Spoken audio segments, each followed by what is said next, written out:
So first I want to ask you, what is your earliest memory in wine? What is it that brought you into the wine world? Oh my, it was going back a long time ago. Too many years to count. And it was my first trip to France. And I'd gone to the Rhone, and I was tasting wine, and I was loving wine, but also the penny dropped because I was from Toronto and I was making my own wine and thinking it was the bee's knees. I was very young. I was in my early 20s. And I was giving it away to friends with much pomp and circumstance. And then I went to the Rhone and I was tasting these wines that there were quite pedestrian, but to me they were shockingly amazing. And I realized I had so much to learn, but I also fell madly and passionately in love with wine. In fact, in the Rhone, I remember I was at a winery, and I said, I'm gonna go and eat this onion tart I'd picked up in the vineyard. So what wine do you think I should buy to go with it? And they said, don't buy anything. And they took a bunch of their wines, poured it into a plastic jug, and gave it to me, like poured together, gave it to me. And I drank that wine in the vineyards with this onion tart and went straight to heaven, and I didn't look back. Excellent. I'm very keen to know what you were making in Toronto before. You don't want to know. It was a long time ago.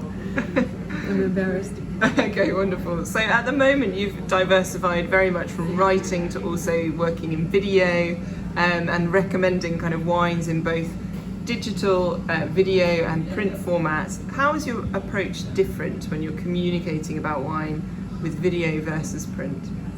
That's a great question, because in print I relied heavily on scores, and a score that was qualified by a relatively lengthy and hopefully a little bit poetic tasting note. But when you're on video, you can be much more sincere, and intonation comes in, and eye contact with the camera or the viewer.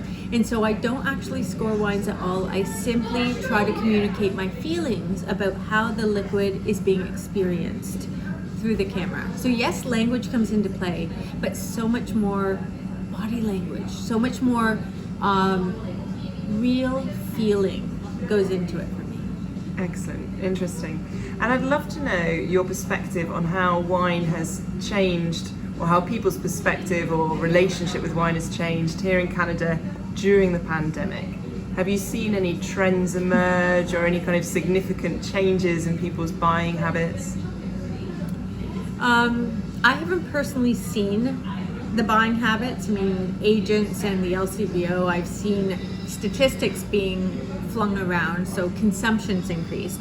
But me personally, what I've experienced is I've done more virtual tastings. So I've done these tastings with wine lovers online through Zoom, and it's fascinating because there's an intensity, a fervor of interest that's really quite deep in these settings. And a Zoom, you think it's because it's screen, it's actually the antithesis of intimate, when actually it feels more intimate because you actually are face to face with a number of people at the same time, and everyone is in it together, and you're tasting a wine, you're smelling it together, and you're guiding people through it, and it's interactive in a way that I never dreamt would be possible on a screen. But it happened, and during the pandemic I felt it intensified.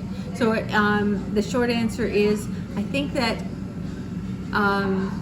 all of these elements converged to create a fervor in wine lovers, and an ability therefore to tap that fervor and learn more through wine, and I think that's a good thing. Excellent, I agree. And my next question is related to your own kind of fervour or preferences in wine. Where, now that we're able to kind of travel again, where is kind of top on your hit list of wine regions to go to? Well, unfortunately, the places I would most like to go are the places that unfortunately are the most dangerous. I would love, for instance, to go to South Africa. I haven't been to South Africa, but all the South African wines I've been tasting in the last couple of years have blown me away. You know, the Chenin Blancs can be fantastic. The Syrahs.